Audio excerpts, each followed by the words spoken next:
کہ مغربی ڈیموکریسی جس طرح سے بھی نافذ کی جائے مسلمان ایک اقلیت رہیں گے. تو اس نقطہ نظر کے ساتھ جب مسلمان اکثریت میں پاکستان بننے کے بعد کنورٹ ہو گئے تو مسلمانوں کو ایک قوم کے طور پر دیکھا جانا چاہیے تھا. لیکن بدقسمتی سے پاکستان بننے کے بعد بھی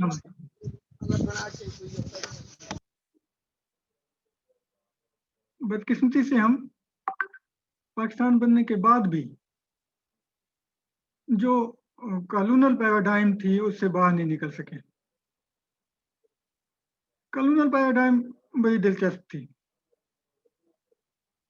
وہ پیراڈائم طبقاتی نظام پر مشتمل تھی. اس میں جو ڈیموکریسی تھی وہ بھی ایڈلٹ فرنچائز پر مشتمل نہیں تھی. یونیورسل سفریج نہیں تھا. وہ بھی ایلیٹس کے ساتھ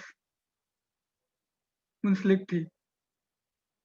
پھر جہاں پر پنجاب کا سوال آتا ہے تو وہ سوال بھی اس لیے اہم بن گیا کہ سکھ بھی پنجاب میں شمار ہوتے تھے اور اس کے علاوہ جو 1901 تک جو مارشل ریسز کا تصور تھا وہ سارے علاقے پٹھانوں اور بلوچوں اور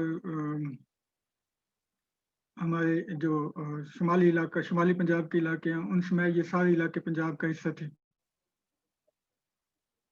لہٰذا یہاں پہ جو نفسیاتی عوامل کار فرما تھے وہ امپیریل الائی کے تھے, امپیریل فنکشنریز کے تھے.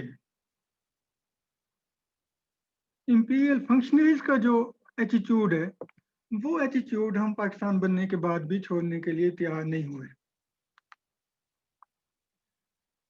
اس جو مارشل ریسز کا تصور اور امپیریل فنکشنریز کا تصور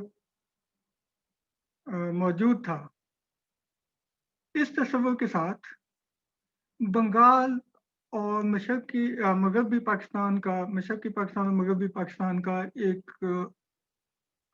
فطری جو کانفلکٹ ہے وہ ایمرج ہوتا ہے.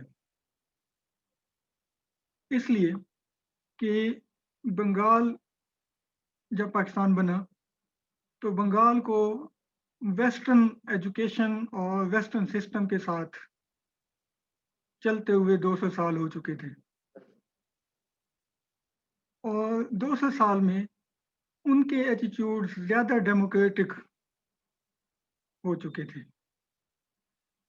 دوسرا یہ کہ بنگال جو ہے وہ امپیریل فنکشنری یقیناً رہا, لیکن وہاں پر جو ایلیٹس تھیں وہ ویسٹرن ایجوکیٹڈ زیادہ تھیں بنسبت لینڈڈ ایرسٹوکریسی کے اور جو ہے ملٹری ایلیٹ کے.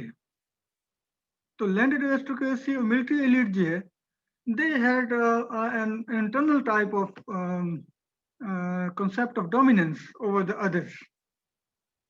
جو بندوق کے ساتھ ہے, جو لینڈ پاور کے ساتھ ہے, جو مظاہرین کے تصور کے ساتھ جو پاور کا تصور تھا وہ یہاں پر زیادہ آپ اس کو بدقسمتی سمجھے یا خوش قسمتی کے پاکستان جن علاقوں میں بنا وہ سارے کے سارے علاقے لینڈڈ ایرسٹوکریسی کے تھے یا ملٹری ایلیٹ کے تھے, مغربی پاکستان کے سارے علاقے. تو یہ ایک جو ہے ایک کانفلکٹ ایک ایٹیٹیوڈز کا جو بنگالی ایلیٹس ہیں وہ ایجوکیٹڈ ہیں اور جو وہ لیگل سٹرکچر کے ساتھ زیادہ وابستہ ہیں, اور جو مغربی پاکستان کی ایلیٹس ہے وہ موسٹلی لینڈڈ ایرسٹوکریسی ہے یا ملٹری کے ساتھ اٹیچ ہے. اور یہ جو دو کانفلکٹ تھے یہ پاور کانفلکٹ کے بیس بنتے ہمیں نظر آتے ہیں. جو قیام پاکستان کے مقاصد تھے یا جیسے پاکستان بنا اس میں ہمیں دو چیزیں زیادہ اہم نظر آتی ہیں. ایک یہ کہ جس سٹرکچر میں ہم نے مطالبات کیے اور جس سٹرکچر میں ہم نے پاکستان کی منظوری لی وہ ایک فیڈرل سٹرکچر تھا. جس میں ہم ہمیشہ یہ مطالبہ کرتے رہے کہ صوبوں کو جو ہے وہ زیادہ خود مختاری ہو اور مرکز کے پاس کم اختیارات ہوں. یہ جو مرکز کے کم اختیارات اور صوبوں کے پاس زیادہ خود مختاری کا تصور تھا، یہ تصور بنیادی طور پر کسی بھی ملٹی ایتھنک، ملٹی کلچرل اور کانفلکٹنگ آئیڈیالوجیز والی جو ریاستیں ہوتی ہیں ان کے لیے بنیادی حوالہ بن جاتا ہے. کیونکہ کسی بہت ساری چیزوں پر متفق ہونا مشکل ہوتا ہے اور کچھ بنیادی چیزوں پر متفق ہونا آسان ہوتا ہے. اور جب کنفلکٹنگ ایشوز پہ صوبائی خود مختاری دے دی جاتی ہے تو اس کے بعد متفق ہونے والے ایلیمنٹس کم رہ جاتے ہیں اور ان کو فیڈریشن کا حصہ بنا کر فیڈریشن کو مضبوط کیا جائے، کسی نہ کسی طرح سے قائم رکھا جاتا ہے. تو جو پاکستان کا سٹرکچر بنا وہ پوری ہماری 49 سے لے کر اور 70 تک کی جو ہسٹری ہے وہ ہمیں یہی بتاتی ہے کہ ہم نے پہلی بات تو یہ نہیں مانی کہ پاکستان ایک ملٹی ایتھنک اسٹیٹ ہے. ہم نے اس کو ملٹی ریلیجس بھی نہیں مانا. ہندوؤں کی بھی ایک بڑی تعداد 1 کروڑ کے قریب ہندو اس وقت آباد تھے. لہذا جب ہم نے ملٹی ایتھنک اسٹیٹ کے طور پہ پاکستان کو ایکسیپٹ نہیں کیا اور اسے ایک ہوموجینس اسٹیٹ میں کنورٹ کرنے کی کوشش کی تو لامحالہ جو ثقافتی اور معاشی تضادات تھے وہ بہت زیادہ ابھر کر سامنے آئے. معاشی، ثقافتی اور لسانی جو تضادات تھے، اور ہم نے ان جو تضادات تھے ان کے حل کی بھی کوئی کوشش نہیں کی. ایک طرف ہم مشرقی پاکستان اور مغربی پاکستان میں ایک ایلیٹس کا ڈیفنس ہے، وہاں پہ متوسط طبقے کی ایلیٹ ہے، یہاں پہ جو فائنینشلی اور ملٹریلی جو طاقتور طبقات ہیں ان کی ایلیٹ ہے. پھر اوپر سے جو ہے وہ ہم اس مسئلے کو بھی نہیں دیکھ پا رہے کہ پاکستان ایک ملٹی ایتھنک ہے اور ملٹی ایتھنک میں ایتھنسٹیز کو ایکسیپٹ کرنا پڑتا ہے، اور بدقسمتی سے ہم آج بھی ایکسیپٹ نہیں کر پا رہے. اچھا، دوسری ایک اہم بات یہ کہ بنگال یقینی طور پہ اس وقت کا بڑا بھائی تھا، ہم نے کبھی نہیں مانا. بلکہ مزے کی بات یہ ہے کہ ہمارے پاس یہ دنیا کی واحد مثال ہے جہاں پہ ایک اکثریت نے اقلیت سے آزادی کا مطالبہ کیا.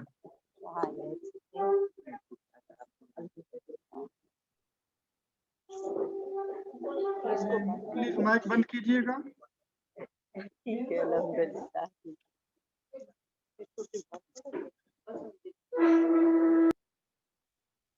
Thank you.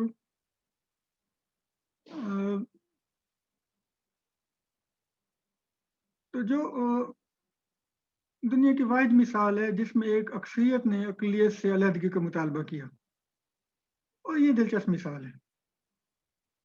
ہم بات کرتے ہیں کہ بنگالیوں نے قربانی نہیں دی، بنگالیوں نے بہت ساری قربانیاں دی. مثلا وفاقی نظام کو قائم رکھنے کے لیے بنگالیوں نے اپنی اکثریت کی قربانی دی. بنگالیوں نے قربانی دی کہ جب 70 سے پہلے کی ہم فوج کو دیکھتے ہیں تو ایک بھی جنرل ہمیں، یا شاید ایک آدھ جنرل جو ہے وہ ہمیں نظر آتا ہے فوج میں بنگالیوں کا. اسی طرح سے بیوروکریسی کا ڈیٹا ہم نکالیں تو پورے پاکستان میں 2 یا 3 بنگالی جو ہیں وہ سیکریٹری کے لیول تک پہنچتے ہیں، اور اس کے باوجود انہوں نے صوبائی خود مختاری مانگی، علیحدگی نہیں مانگی. اور صوبائی خود مختاری پاکستان بنانے کے مقاصد میں شامل تھی. اس لیے میں یہ بات کر رہا تھا کہ کیا میں پاکستان کے مقاصد کو امپلیمنٹ کرنے میں ناکامی جو ہے وہ مشرقی پاکستان کے بننے کی، مغربی پاکستان کے سے مشرقی پاکستان کی علیحدگی کی بنیادی وجہ بنتی نظر آتی ہے. نہ ہم ایکوالٹی کی بنیاد پر اسٹیٹ کو قائم کر پا رہے ہیں، نہ ہم جو ہے پاور جو ہے ڈیولوٹ کرنے کی خواہش رکھتے ہیں، اور اس کی وجہ صرف